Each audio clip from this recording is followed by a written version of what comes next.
মহামান্য মন্ত্ৰীবৰ মহাৰাজ আৰু সেনাপতি মহাৰাজ, কোৱাচোন মন্ত্ৰীবৰ, আমাৰ ৰাজ্যৰ সকলো প্ৰজাই সুখেৰে কটাইছেনে জীৱন?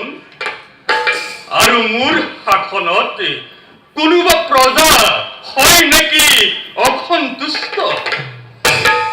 মহাৰাজ, সুখেৰে কটাইছে জীৱন সকলো প্ৰজাই, নাই একো জৰা ব্যাধি অৱন্তীৰ ভিতৰে। সন্ধিয়া আৰতি গাই সকলো প্ৰজাই আনন্দত মতলীয়া হৈ আপোনাৰে জয়গান গাইছে সদায়।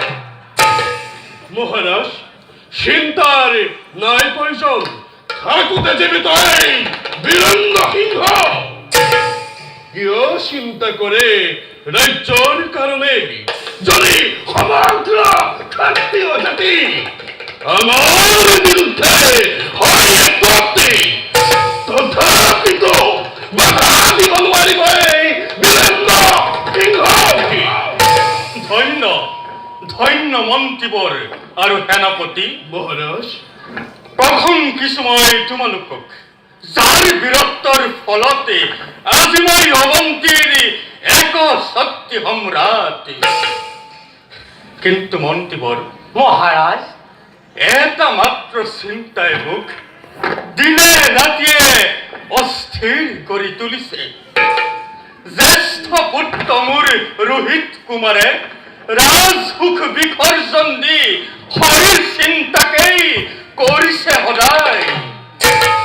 মহাৰাজ, আপোনাৰ ভাগ্যৰ বলতেহে ৰোহিতৰ নিচিনা আপুনি পুত্ৰ লাভ কৰিছে। ৰোহিত অকলে অৱন্তী ৰাজ্যৰে নহয়, সমগ্ৰ পৃথিৱীৰে ভূতা তৰা।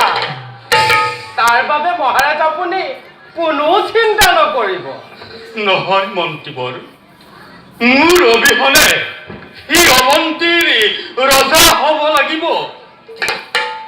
এই কোমল অৱস্থাৰ পৰাই যদি সি শৰীৰ চিন্তাত লিপ্ত থাকে, তেন্তে ৰাজনীতি শিকিব কেতিয়া? অধৈৰ্য নহ'ব মহাৰাজ, জ্ঞানীজন কেতিয়াও চঞ্চল হ'ব নাপায় মহাৰাজ। বাৰু মন্ত্ৰীবৰ মহাৰাজ আৰু সেনাপতি মহাৰাজ, আজিলৈ সভাভংগ ঘোষণা কৰিলো। ভাল মহাৰাজ।